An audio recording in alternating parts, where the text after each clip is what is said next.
ओम नमः शिवाय। हेलो दोस्तों, आज के वीडियो में बताऊंगा मौनी अमावस्या की पावन कथा। तो इस कथा को सुनने के लिए मेरे साथ वीडियो के अंत तक बने रहें। पुराणों के अनुसार कांचीपुरी में एक ब्राह्मण रहता था। उसका नाम देवस्वामी तथा उसकी पत्नी का नाम धनवती था।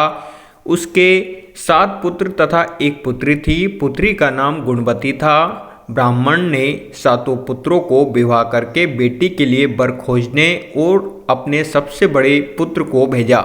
उसी दौरान किसी पंडित ने पुत्री की जन्म कुंडली देखी और बताया सप्तपदी होते होते ये कन्या विधवा हो जाएगी।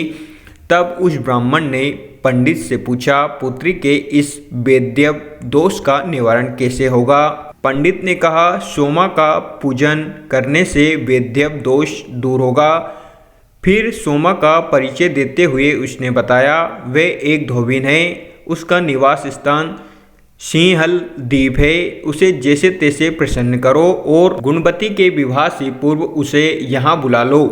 तब देवस्वामी का सबसे छोटा लड़का बहन को अपने साथ लेकर सिंहल द्वीप जाने के लिए सागर तट पर चला गया। सागर पार करने की चिंता में दोनों एक वृक्ष की छाया में बैठ गए। उस पेड़ पर एक घोंसले में गिद्ध का परिवार रहता था। उस समय घोंसले में सिर्फ गिद्ध के बच्चे थे। गिद्ध के बच्चे भाई बहन के क्रियाकलापों को देख रहे थे। सायंकाल के समय उन गिद्ध के बच्चों की माँ आई और उन्होंने भोजन नहीं किया। वे अपनी माँ से बोले, नीचे 2 प्राणी सुबह से भूखे प्यासे बैठे हैं। तब तक वे कुछ नहीं खा लेते, तब तक हम भी कुछ नहीं खाएंगे। तब दया और ममता के वशीभूत गिद्ध माता उनके पास आई और बोली, मैंने आपकी इच्छाओं को जान लिया है। इस वन में जो भी फल फूल कंद मूल मिलेगा मैं ले आती हूँ। आप भोजन कर लीजिए। मैं प्रातःकाल आपको सागर पार कराकर सिंहल द्वीप की सीमा के पास पहुँचा दूंगी। और वे दोनों भाई बहन माता की सहायता से सोमा के यहाँ जा पहुँचे। वे नित्य प्रातः उठकर सोमा का घर झाड़ कर लीप देते थे। एक दिन सोमा ने अपनी बहुओं से पूछा, हमारे घर कौन बुहारता है, कौन लीपता पोतता है।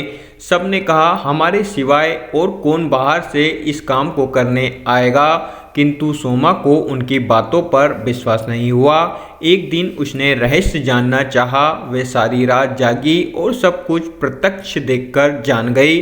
सोमा का उन भाई बहन से वार्तालाप हुआ। भाई ने सोमा को बहन संबंधी सारी बात बता दी। सोमा ने उनकी श्रम साधना तथा सेवा से प्रसन्न होकर उचित समय पर उनके घर पहुंचने का वचन देकर कन्या के वैधव्य दोष निवारण का आश्वासन दे दिया। मगर भाई ने उससे अपने साथ चलने का आग्रह किया।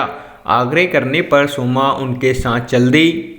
चलते समय सोमा ने बहुओं से कहा, मेरी अनुपस्थिति में यदि किसी का देहांत हो जाए तो उनके शरीर को नष्ट मत करना, मेरा इंतजार करना। और फिर सोमा बहन भाई के साथ कांचीपुरी पहुंच गई।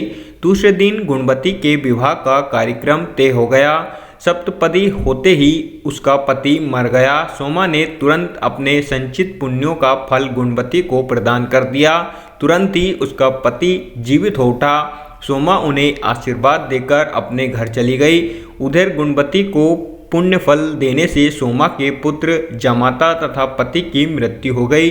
सोमा ने पुण्यफल संचित करने के लिए मार्ग में अश्वत्थ पीपल वृक्ष की छाया में विष्णु जी का पूजन करके 108 परिक्रमाएं की। इसके पूर्ण होने पर उसके परिवार के मृतक जन जीवित हो उठे।